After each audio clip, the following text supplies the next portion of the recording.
So I'm trying to get as many of those videos that you guys have been requesting for, like this one. This is the Hero 11, the 1RS 1-inch, and the Action 3, but in low light. Which one looks the best? Mr. Black.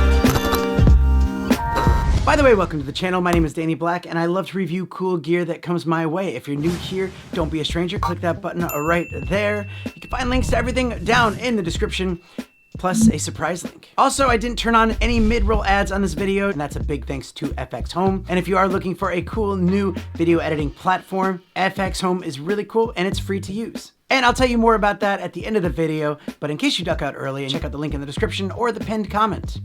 All right, so here we go. Now, the main thing to remember is that these cameras are not meant for low light, they're action cameras. But there are settings that we could do to make them look better. Like right now, they don't look that great. So on this video, we're gonna change the settings to make them the best they can be in low light.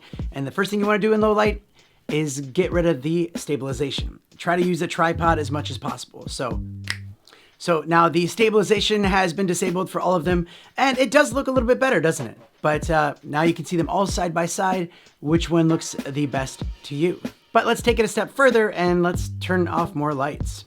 Okay, so it's really dark in this room. There's just a couple of little tiny lights around here, but now you can see the difference between all three of them. I did change the settings on all of them to 4K, 25 frames per second. I'm in Australia, so we do PAL, but if you're in America, that's 30 frames per second. I put a manual shutter speed for 25 frames per second. I put it on 1/50. If you're using 30 frames per second, I would say 1/60. I also have the ISO max on 800, sharpness is low, and the color is flat on all of them.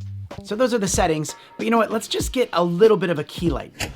What looks the best? Now, grainy footage is not good. I have a feeling that the 1RS 1-inch is gonna look the best because it's got that 1-inch sensor and it does look better, but you never know. Okay, so it is dark outside, as you can see. I do have a key light right here. I don't have it that bright. Stabilization is turned off, so it's gonna look a little bit shaky. But let's go ahead and just pop this on a table here. You're definitely gonna want a tripod or something like that in low light situations, but there's a key light right there, and now we can see the difference. Is really dark outside. But this is what you guys are wanting to know, which one looks the best in low light. Now, I will say that on the small front-facing screens, the GoPro actually looks the best, but usually when you take that and you make it bigger, you'll see a lot more noise, but maybe I'll be surprised. The Osmo Action 3 looks really dark, but it looks really crisp. But I'm anxious to see what the 1-inch sensor is gonna look like. Okay, so now with those same settings, all the same low light settings, and I have a little bit of light here. Watch, I'll show you kind of what I'm working with here. So we got light there. A bit of light here. Watch, I'll show you kind of what I'm working with here. So we got light there. A bit of light here. Watch, I'll show you kind of what I'm working with here. So we got light there. So now we can see them side by side, and you can decide for yourselves which one looks the best. Let me know in the comments. I'd love to know. Drop a comment. Which one do you think looks the best? So I actually don't know which one looks the best right now, but future Danny will in a second. So when we get to editing, let's see what future Danny has to say. But first, a word from FX Home. So people are always asking me for some advice on some video editing software, especially free video editing software. And there is a lot to choose from, and then I found FX Home.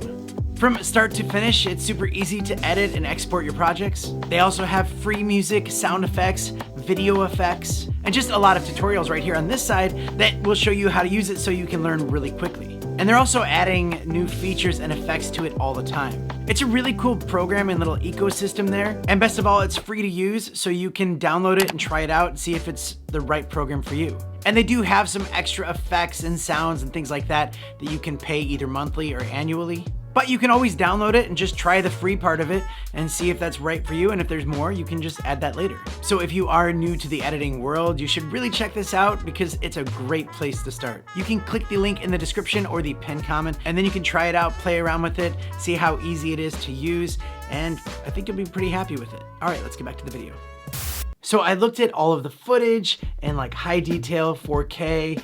I didn't add anything to it as well. I didn't add any brightness or any saturation. It was all just like raw from the cameras. And this is where I'm actually torn because, well, they all kind of surprised me. But I think that the Hero 11 surprised me the most, especially in the studio when I turned off all of the lights and you could see the other ones were really hard to see. You could actually see a little bit more on the GoPro, which was really cool. But then when I was outside and just had that key light, even though the Action 3 footage was a little bit darker, it did look really nice. But again, it's very important to have that extra key light. The 1RS 1-inch edition I figured would be the best because of that 1-inch sensor, and I've tested this out before and compared it to the Hero 10, and it does look a lot better. And I think overall it did better compared to the other ones. And despite the fact that it does crop in a little bit more, sometimes when I was editing that footage, I actually thought it looked something like this, like what I'm using my bigger Sony camera. I mean, obviously it's not gonna be the same because this one has a much bigger sensor, better for low light, but it looked really good. I'll leave it with you.